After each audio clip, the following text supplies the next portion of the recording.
Je dois vous l'avouer, je n'ai jamais été un grand fan du FC Barcelone.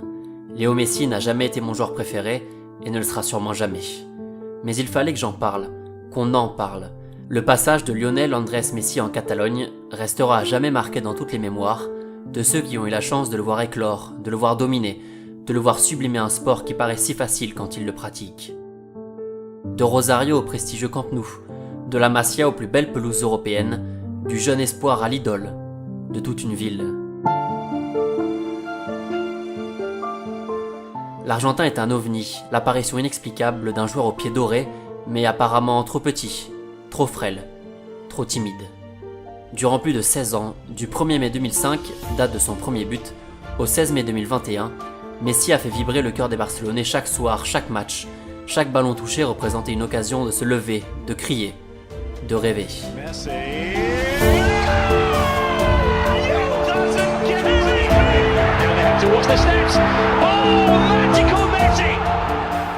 Léo Messi est le footballeur dans son sens le plus pur, dans le geste, l'instinct, l'audace, l'envie, le partage, le besoin constant d'aller de l'avant sur le terrain.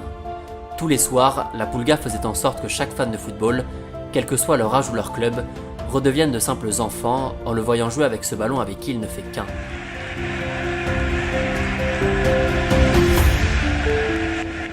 D'ailleurs, il n'a jamais vraiment réussi à le quitter très longtemps, ou même très loin, ce ballon. Maximum 50 cm, jamais trop loin du pied d'appui, jamais trop près du défenseur. Jamais menaçant, mais toujours en mouvement. Ces petits espaces, l'attaquant en a fait son entrée, son plat, son dessert. Tout y est passé. Tous y sont passés. Donnez-lui 2 mètres, il vous en mettra 10. Rapprochez-vous plus près, le meilleur moyen de s'en éloigner. Un véritable cauchemar pour les défenses espagnoles et européennes qui ont dû subir tous les ans la loi dictée par le chef d'orchestre de l'une des meilleures équipes de ces 20 dernières années.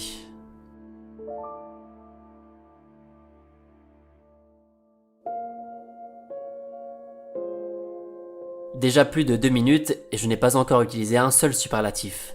Pas de prodigieux, de grandiose, de sublime, d'éblouissant. Je crois que finalement on n'en a même pas vraiment besoin. Les images permettent de comprendre pourquoi le jeune Lionel est devenu le grand Messi.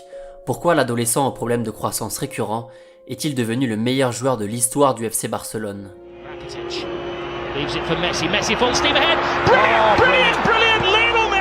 Le centre de Rakitic, Messi. Messi! Lionel Messi turns the game again. Au-delà du talent inné et de cette patte gauche qu'on ne pourra jamais recroiser, l'Argentin avait ce truc en plus, cette façon d'utiliser au mieux son corps, ses qualités, ses défauts, pour en tirer le meilleur et devenir ce poison que tout le monde a redouté. La passe, le dribble, la vision, tout était juste et souvent dans le bon tempo. Un tempo que l'attaquant dirigeait en décrochant parfois très bas quand son équipe en avait besoin, en accélérant le jeu tout seul quand il en avait envie, en clôturant un match par son simple génie, quand les fans le demandaient. D'abord sur l'aile, Messi est vite devenu cet électron libre qui bouge, qui réclame, qui crée, qui casse les lignes quand plus personne ne sait comment le faire. Et que dire alors de sa production devant les buts, de cette capacité à savoir convertir une occasion franche en un but pour les Blaugrana, de cette fausse nonchalance qui rendrait presque le football facile quand on le regarde. Pied gauche, pied droit, en force ou en finesse, Messi a fait de ce petit piqué son geste signature, toujours parfaitement masqué et tellement compliqué à anticiper pour le gardien.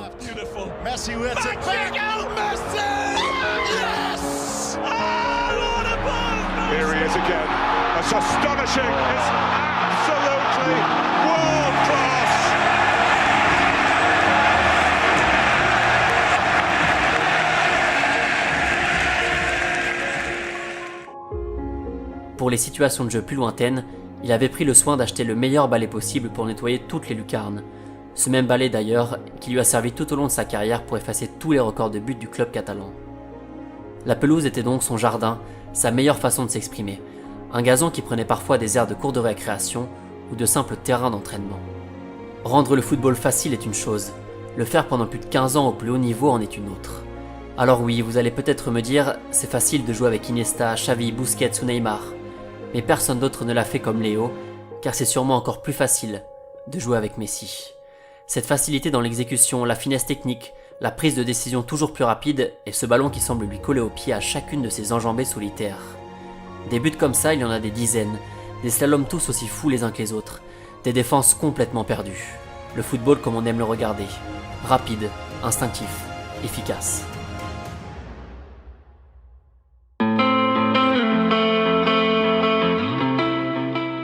Comme Cristiano à Manchester ou au Real, des milliers d'enfants à travers le monde sont devenus supporters du Barça, car Messi jouait pour les couleurs du club. Il a défendu corps et âme les couleurs des Blaugrana dans les meilleurs moments, comme dans les pires. L'épopée de 2009, au cours de laquelle les Catalans ont littéralement tout gagné, les éliminations plus récentes lors des dernières Ligues des Champions. Pour la première fois capitaine en 2014, le club est petit à petit devenu le sien, suite aux départs successifs des autres légendes du club les années qui ont suivi. Son apport chiffré permet de se rendre compte. Son apport dans le jeu permet de comprendre. Comprendre pourquoi Lionel obligeait les fans de football à regarder n'importe quel match de Ligue des Champions sur TF1 à l'époque de ses débuts. Les grandes affiches contre le Milan, Manchester, le Real, Arsenal ou Chelsea, il fallait regarder Messi jouer. Il fallait s'asseoir et profiter.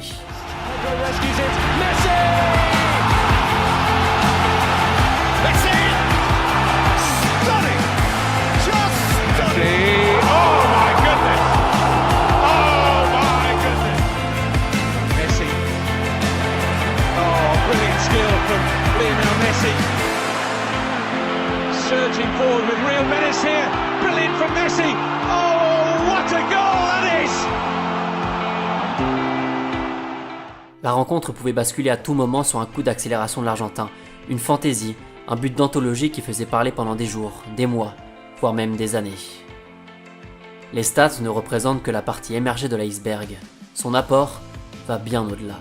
Cet hommage n'est en aucun cas une comparaison avec un certain numéro 10 de l'Argentine des années 80 ou un Portugais que Léo a croisé plus d'une fois. Non, cette vidéo est simplement la préface d'un futur conte de foot sur un artiste qui a chamboulé le football et ses prérequis physiques. Il faut être costaud pour gagner les duels et être grand pour mettre des buts de la tête. Léo Messi, comme d'autres avant lui, ont prouvé que le football est avant tout un sport de technique et d'esprit, auquel le physique est un atout, un simple plus.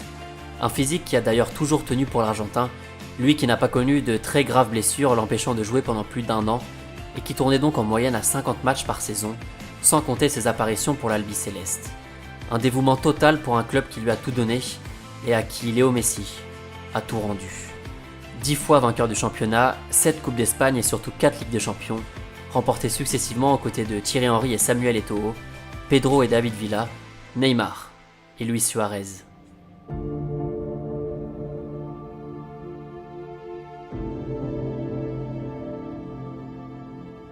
Le talent balle au pied de l'Argentin, perceptible très tôt au vu des images lorsqu'il jouait pour les équipes jeunes du Barça, Messi l'a parfaitement utilisé pour dominer son sport et placer quelques marques qui risquent d'être très compliquées à aller chercher. 91 buts en 69 matchs lors de l'année 2012, un but tous les 66 minutes sur une année complète, 59 buts en 38 matchs de championnat, des chiffres absolument démentiels qui illustrent à merveille la carrière du prodige de Rosario. Trop rapide, trop précis, trop fort. Mais si l'on regarde ses buts au compte-gouttes, on se rend compte également de cette science du placement très largement au-dessus de la moyenne, une qualité primordiale qui a fait de lui et de Cristiano des monstres devant les cages, capables d'enquiller tranquillement les saisons à plus de 40 buts. Messi, lui, l'a fait 11 fois d'affilée, une série stoppée par la crise du Covid en 2020. Deux joueurs qui ont rendu banal l'extraordinaire et dont l'hégémonie touche malheureusement à sa fin. Voilà, je pense qu'on va pouvoir s'arrêter là. La vidéo va sûrement durer 10 minutes, mais elle aurait pu durer 19 ou 30, voire beaucoup plus. Le temps d'accumuler les dizaines d'heures de dribbles, de feintes, de crochets, de buts, de coups francs, de trophées. Et d'émotions aussi. Beaucoup d'émotions. Un pied gauche doré comme ces ballons, un palmarès hors norme, qui pourrait encore grossir dans les saisons qui viennent. Le paysage footballistique a définitivement changé suite au transfert de l'Argentin dans la capitale française, pour le bien de certains, pour le mal de beaucoup d'autres. Gérard Piqué l'a dit cette semaine. Après ce transfert, rien ne sera plus jamais comme avant. Barcelone pleure, Paris sourit. Le football pleure, l'argent pourrit. No sé si lo puedo hablar. Es muy difícil esto para mí, después de tantos años. Pero este año no. Este año estaba convencido, mi familia y yo, de que íbamos a seguir acá, que íbamos a seguir en nuestra casa, que era lo que más queríamos.